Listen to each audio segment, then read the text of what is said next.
Hello students. In the previous video we have discussed about the Bohr's atomic model. Atom के बारे में, atom के structure के बारे में बोर्स ने क्या-क्या बातें कही, वो सारी बातें हमने डिस्कस किया था प्रीवियस वीडियो में. Now in this video we are going to study about the topic Bohr's theory of hydrogen atom.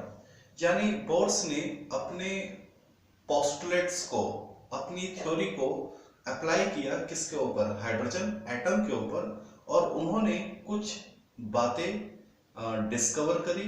तो लेट्स सी क्या है ये टॉपिक और एग्जाम में कैसे ये क्वेश्चन बन के आता है, या इसमें से क्या क्या 1-1 मार्क्स के छोटे छोटे क्वेश्चन आपसे पूछ ले जाते हैं, वो सब हम डिस्कस करेंगे. तो let start the topic.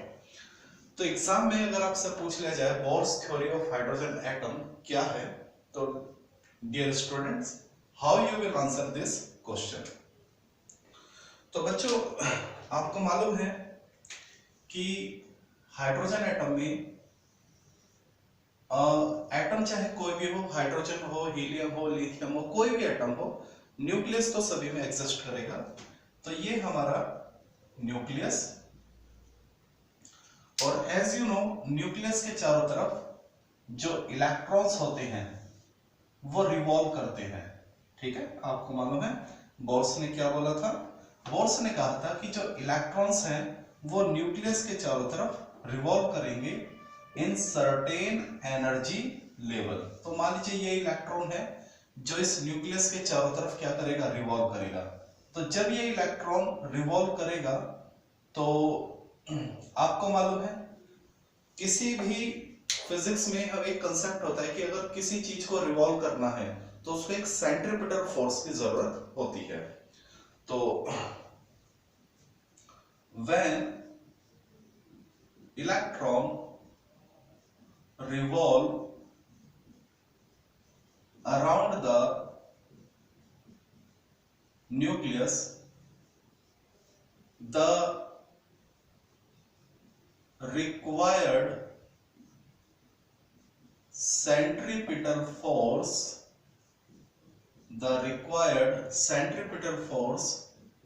is provided by the electrostatic force between the nucleus and electron. Electron को न्यूक्लियस के चारों तरफ रिवॉल्व करने के लिए एक सेंट्रीपिटल फोर्स की जरूरत होगी जो होगी mv²/r. This is the centripetal force, जहां m इलेक्ट्रॉन का मास, v इस इलेक्ट्रॉन का वेलोसिटी, और r न्यूक्लियस और इलेक्ट्रॉन के बीच का डिस्टेंस यानी रेडियस. तो ये जो सेंट्रीपिटल फोर्स है कहां से मिलेगा, इन दोनों के बीच लगने वाले इलेक्ट्रोस्टैटिक फोर्स से. तो जो न्यूक्लियस का जो चार्ज होता है, ये हमने आपको बताया था पिछले वीडियो में भी, चार्ज ऑफ न्यूक्लियस वो होता है Ze. Z क्या होता है, एटॉमिक नंबर. हाइड्रोजन के लिए 1, हीलियम के लिए 2, लिथियम के लिए 3. ठीक है, तो ये Z क्या है, एटॉमिक नंबर. तो किसी भी न्यूक्लियस का जो चार्ज होता है वो क्या होता है, Ze. तो आपको मालूम है इलेक्ट्रोस्टैटिक फोर्स क्या होती है, 1/4πε Q1 Q2 अपॉन डिस्टेंस का स्क्वायर. तो यहां Q1 का काम कौन करेगा, न्यूक्लियस का चार्ज यानी Ze, और Q2 का काम कौन करेगा, इलेक्ट्रॉन. तो mv²/r is equal to 1/4πε/Ze²/r². क्या ये बात समझ में आ गई? ओके. अब यहां हमारा जो टारगेट है वो है v² की वैल्यू फाइंड आउट करना. ठीक है, आगे ये डेरिवेशन क्या चलेगा मैं आपको बता देता हूं. ये तो आपको समझ में आ गया होगा कि how we correlate this equation. Electron को घूमने के लिए एक सेंट्रीपिटल फोर्स चाहिए, और सेंट्रीपिटल फोर्स कहां से मिलेगा उसको? न्यूक्लियस और इलेक्ट्रॉन के बीच लगने वाले इलेक्ट्रोस्टैटिक फोर्स से। तो हमारे यहाँ पे जो टारगेट है v स्क्वायर को फाइंड आउट करना है, तो r से एक r क्या हो जाएगा? कैंसिल आउट हो जाएगा, और वो m r के साथ पहुंच जाएगा। तो देखिए v square is equal to 1/4 pi epsilon, ये term as it is, z square as it is, एक r से एक r कैंसिल आउट, और ये m, ये जो m है इस बचे हुए r के साथ पहुंच जाएगा। This is my equation number 1। क्या ये बात आपको समझ में आ गई? ओके, आगे बढ़ते हैं। अब इससे पहले वीडियो में हमने स्टडी किया था बोर्स एटॉमिक मॉडल, तो वहां बोर्स ने एक बात बोली थी, क्या? कि जब भी कोई इलेक्ट्रॉन रिवॉल्व करता है तो उस इलेक्ट्रॉन का जो एंगुलर मोमेंटम होता है वो होता है nh/2π के बराबर। तो देखिए, by bourse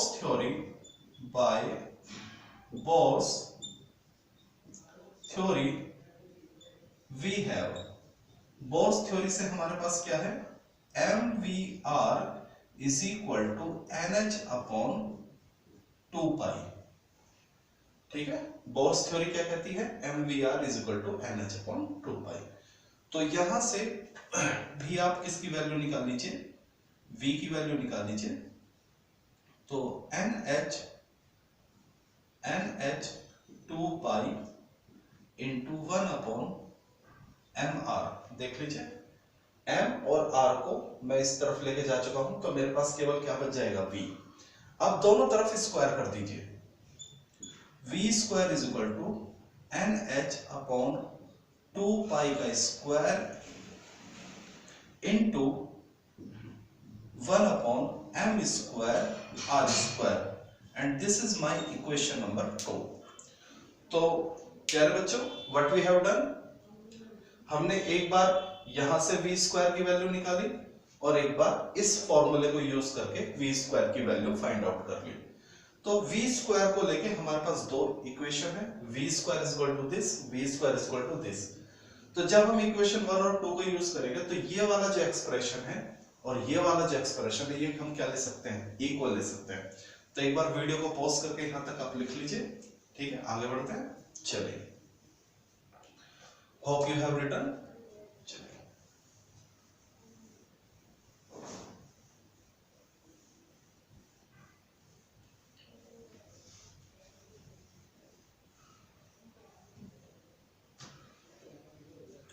bye equation 1 and equation 2 we get, तो इक्वेशन 1 और इक्वेशन 2 से देखिए, v स्क्वायर इसके बराबर, v स्क्वायर इसके बराबर, तो ये दोनों आपस में बराबर हो जाएंगे, यानी 1/4 पाई एप्सिलॉन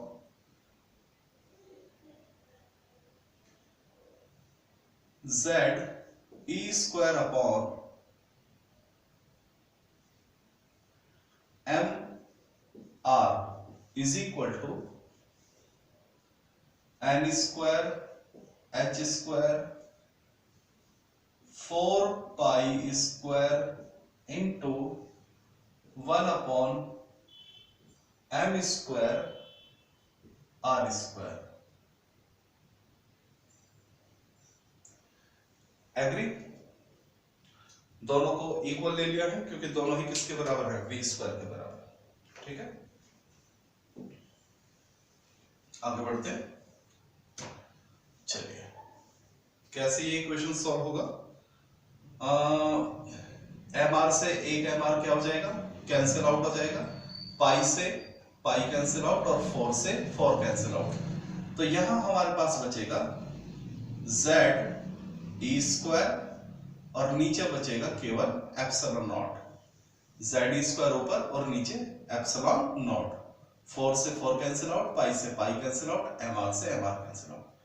इस तरफ हमारे पास बचेगा n स्क्वायर h स्क्वायर, एक पाई बचेगा और एक mr बचेगा। एग्री? ओके। अब यहां से हमारा टारगेट है r की वैल्यू फाइंड आउट करना। तो आप मुझे बताइए r किसके बराबर होगा यहां से। तो r को इधर ले जाइए, बाकी सब चीजों को एडजस्ट कीजिए। तो n स्क्वायर h स्क्वायर, ये एप्सिलॉन नॉट इधर पहुंच जाएगा। Okay,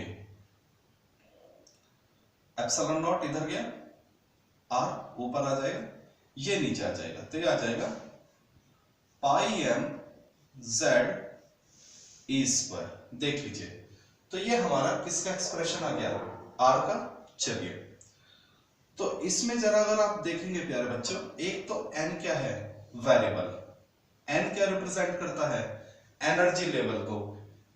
n is equal to 1 k के लिए, n is equal to 2 l के लिए, n इज इक्वल टू 3, हमने आपको बताया था एनर्जी लेवल क्या होते हैं, k l m n।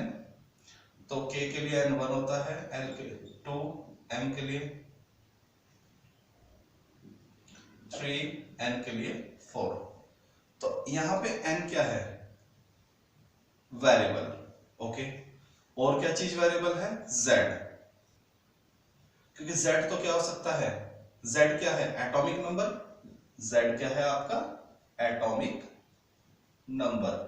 तो z तो क्या हो सकता है, हाइड्रोजन के लिए 1, लिथियम के लिए 2, वो सॉरी हीलियम के लिए 2, हाइड्रोजन के लिए 1, हीलियम के लिए 2, लिथियम के लिए 3। ठीक है ना, अलग अलग। तो z भी क्या है, वेरिएबल। बाकी सारी चीजें क्या है, कांस्टेंट। h क्या है, प्लैंक कांस्टेंट, ये भी कांस्टेंट होता है, पाई भी कांस्टेंट है, mass of electron, charge of electron.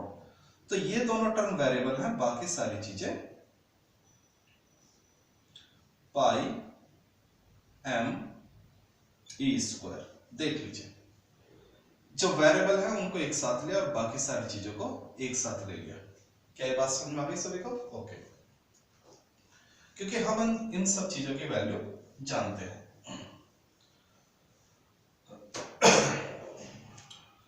अब आगे बढ़ते हैं। ये जो टर्म है, ये जो आपको, ये पूरा क्या है, कांस्टेंट। तो ये जो टर्म है मैं आपको बता दूं, h स्क्वायर एप्सिलॉन पाई m ई स्क्वायर, ये जो पूरा टर्म है इसकी वैल्यू होती है 0.53 एंगस्ट्रॉम। एंगस्ट्रॉम क्या होता है, 10 टू द पावर -10 मीटर। ठीक है, ये जो पूरा, जब हम इसमें h की वैल्यू रखेंगे, h आपको मालूम है प्लैंक कांस्टेंट होता है 6.6 into 10 to the power -34। Epsilon की भी वैल्यू होती है, पाई की वैल्यू होती है mass of electron, charge of electron, सभी की वैल्यू हमारे पास है। तो when we put all this value, constant value and solve as a resultant we get this value. ठीक है, तो देख लीजिए हमारे पास क्या आ जाएगा, r is equal to n square z। n square z ये तो वेरिएबल है, और ये पूरा हमारे पास सॉल्व करके आया 0.53 into 10 to the power -10 metre, या इसको हम ऐसे भी लिख सकते हैं n square z into 0.53 angstrom. देख लीजिए, क्या ये बात समझ आ गई? अब ये फॉर्मूला हमें क्या बताता है, ये फॉर्मूला हमें एक बहुत अच्छी इंफॉर्मेशन देता है। क्या, z क्या है, एटॉमिक नंबर। ठीक है, तो किसी भी एटम की किसी भी एनर्जी लेवल का हम क्या फाइंड आउट कर सकते हैं, रेडियस फाइंड आउट कर सकते हैं। तो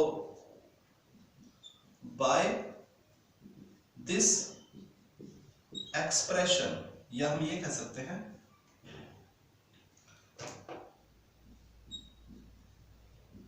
this expression represent the radius of any energy level for any atom। जैसे मान लीजिए आपसे क्वेश्चन पूछा जाए, बहुत इंपॉर्टेंट है कंपटीशन के लिए भी और एग्जाम के लिए भी। मान लीजिए आपसे पूछा जाए सोडियम एटम की सेकंड एनर्जी लेवल का रेडियस बताइए। तो सोडियम के लिए Z क्या हो जाएगा 11 और n सेकंड एनर्जी लेवल यानी n इज इक्वल टू 2, तो 4/11, बाकी तो सारा है 2 मिनट में न्यूमेरिकल आपका सॉल्व हो जाएगा। जैसे लिथियम का फर्स्ट एनर्जी लेवल, लिथियम के फर्स्ट एनर्जी लेवल का रेडियस निकालिए, तो हाइड्रोजन हीलियम लिथियम, तो Z कितना हो जाएगा 3 और n क्या हो जाएगा 1। तो यानी किसी भी एटम की किसी भी एनर्जी लेवल का रेडियस आप इस फॉर्मूले से क्या कर सकते हैं, फाइंड आउट कर सकते हैं। Very important relation, clear. तो एग्जाम में क्या क्वेश्चन आता है मैं आपको बता देता हूं। एग्जाम में क्वेश्चन आता है, चाहे तो आप लिख लीजिए क्या क्वेश्चन आपका एग्जाम आता है। Using the bourse theory, using the bourse theory find out the expression of radius. Radius का क्या बताइए, एक्सप्रेशन बताइए। Using the bourse theory find out the expression of radius. Clear हो गया। और कई बार ज्यादातर एग्जाम में हाइड्रोजन के लिए ही पूछा जाता है, इसलिए आर्टिकल का नाम क्या था, bourse theory of hydrogen atom. तो एग्जाम में जो क्वेश्चन आता है वो बहुत इंपॉर्टेंट है, लिख लीजिए 3 मार्क्स में क्वेश्चन आपका मिल जाता है। Use the bourse theory, bourse theory को यूज करते वक्त using the bourse theory find out the expression of radius for the hydrogen atom. ये आपका एग्जाम में बोर्ड में क्वेश्चन आता है, ठीक है। तो ये तो है जनरल फॉर्मूला। अब हम इसको किसके लिए अप्लाई करने वाले हैं, हम इसको हाइड्रोजन के लिए अप्लाई करने वाले हैं। तो फॉर हाइड्रोजन एटम, तो ये हमने सबसे पहले जनरल एक्सप्रेशन निकाला, अब इसको आप हाइड्रोजन के लिए अप्लाई कीजिए। तो हाइड्रोजन के लिए Z क्या हो जाएगा, हाइड्रोजन के लिए Z भी 1 हो जाएगा और N भी क्या हो जाएगा 1, क्योंकि हाइड्रोजन में केवल एक ही एनर्जी लेवल होता है, एक ही इलेक्ट्रॉन होता है, तो एक ही एनर्जी लेवल होता है K। तो हाइड्रोजन के लिए Z भी 1 और N भी 1, तो यहां से R की वैल्यू कितनी आ जाएगी, R की वैल्यू आ जाएगी 0.53 एंगस्ट्रॉम, ठीक है। तो हाइड्रोजन की जो हमारा हाइड्रोजन एटम होता है उसमें एक ही एनर्जी लेवल होती है और उसकी रेडियस कितनी है 0.53 एंगस्ट्रॉम। और इसका एक बहुत ही प्यारा नाम है, this radius is called Bohr's radius. बहुत ही इंपॉर्टेंट क्वेश्चन 1 मार्क्स के लिए, बोर्स रेडियस। बोर्ड एग्जाम में 1 मार्क्स में क्वेश्चन आता है कि what is the value of bore radius, 0.53 angstrom. और कई बार इसकी डेफिनेशन भी आ जाती है कि बोर रेडियस क्या होता है। तो डेफिनेशन इसकी बहुत इजी है, हाइड्रोजन एटम की जो रेडियस है उसी को क्या बोलते हैं, बोर रेडियस। लिख लीजिए, the radius of hydrogen atom is called Bohr's radius, ठीक है।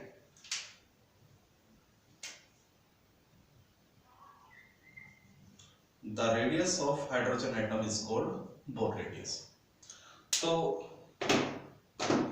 प्यारे बच्चों 3 मार्क्स में ये आपका एग्जाम में क्वेश्चन कैसा आता है वो समझ लीजिए।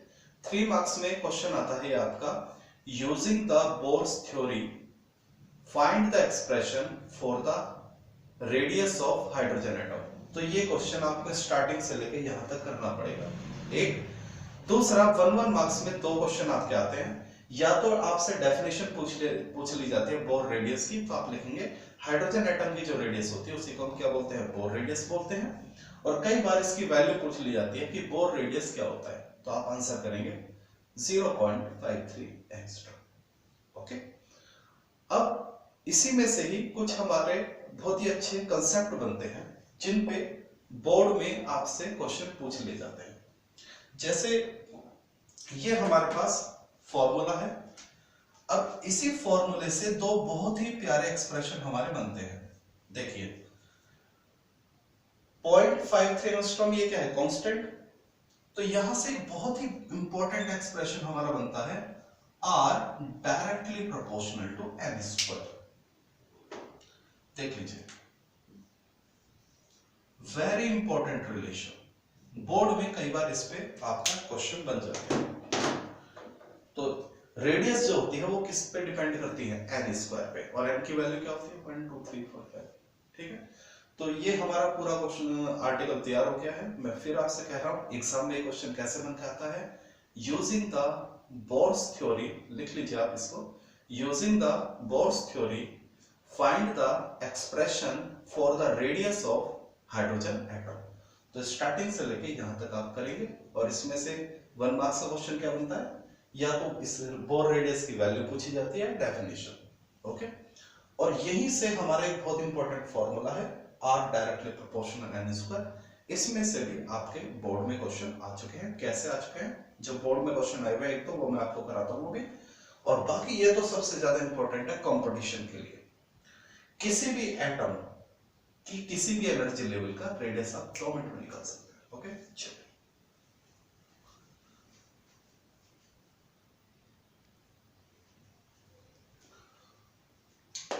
Okay students, we have a numerical जो आपके बोर्ड एग्जाम में आ चुका है। क्वेश्चन क्या है ये आपका, what is the ratio of radii of orbits corresponding to the first excited state and ground state in hydrogen atom. देखिए, सबसे पहले तो let's solve the given situation. Question solve करने से पहले आप कुछ नॉमेनक्लेचर याद कर लीजिए जो आगे तक आपको काम आने वाले हैं। प्यारे बच्चों, n इज इक्वल टू 1 को बोलते हैं ground state, ground state. n is equal to 2 को बोलते हैं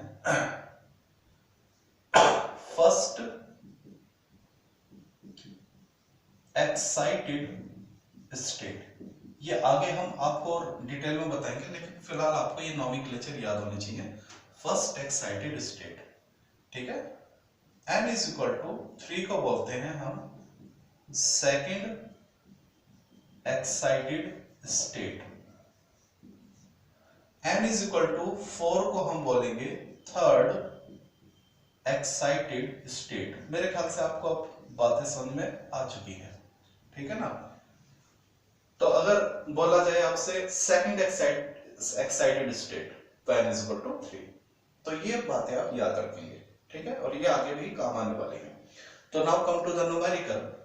हमसे रेडियस का रेशियो पूछा गया है, किसके लिए, फर्स्ट एक्साइटेड स्टेट और ग्राउंड स्टेट के लिए। तो अभी हमें क्या मालूम है, देखिए, we have R directly proportional N square. अभी थोड़ी देर पहले बताया था कि जो आर है वो एन के क्या होती है, डायरेक्टली प्रोपोर्शनल होती है। तो यहां से हमारा फॉर्मूला बनेगा आर किसके लिए, ground state upon R first excited state is equal to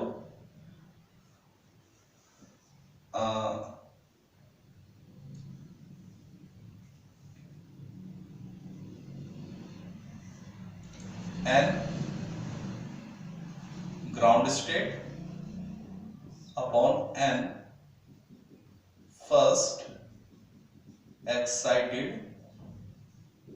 state square. समझ में बात आ गई। देखिए, R directly proportional N square, तो मैंने इस फॉर्मूले को इस तरह से अप्लाई कर दिया, ग्राउंड अपॉन एक्साइटेड। चलिए, ग्राउंड स्टेट के लिए n की वैल्यू 1 और फर्स्ट एक्साइटेड स्टेट के लिए n की वैल्यू 2, स्क्वायर करेंगे तो आंसर इज 1/4। सिंपल, 1 लाइन का आंसर है, लेकिन बशर्ते आपको नॉमेनक्लेचर याद रहे और अपना कंसेप्ट आपको क्या याद रहे। क्लियर हो गया। चलिए,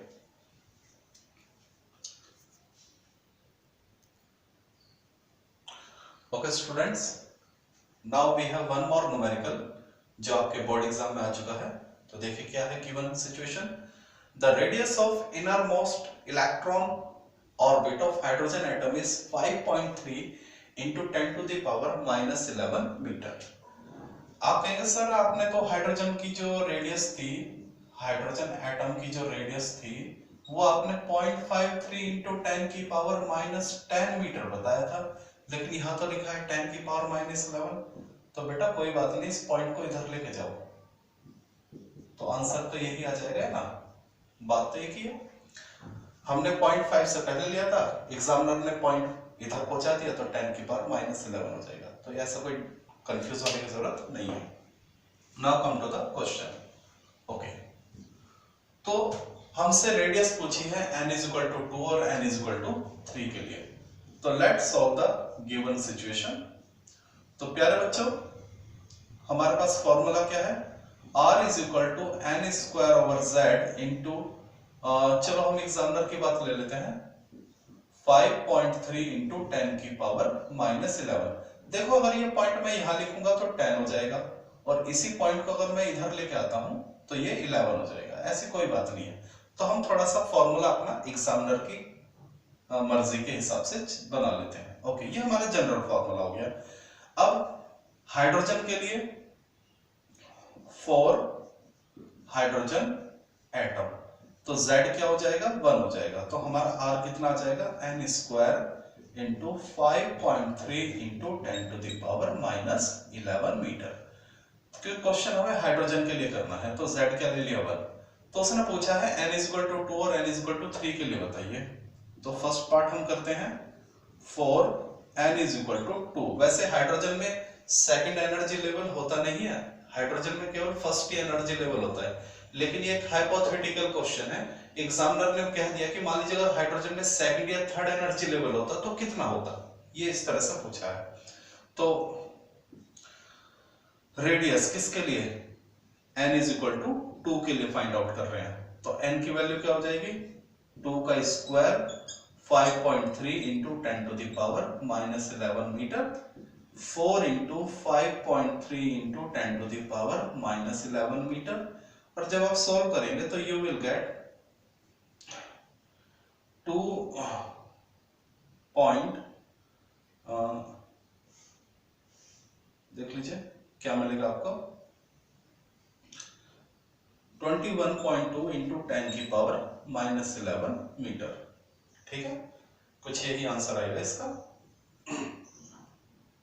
इसके बाद सेकंड पार्ट करते हैं, for n is equal to 3। तो देख लीजिए n इज इक्वल टू 3 के लिए क्या हो जाएगा, r किसके लिए, n इज इक्वल टू 3 के लिए। तो 3 का square into 5.3 into 10 to the power minus 11 metre, वही हमारा जो फॉर्मूला चल रहा है। तो 9 into 5.3 into 10 to the power minus 11 metre. ठीक है, तो ये आपका आ जाएगा, कितना आएगा ये,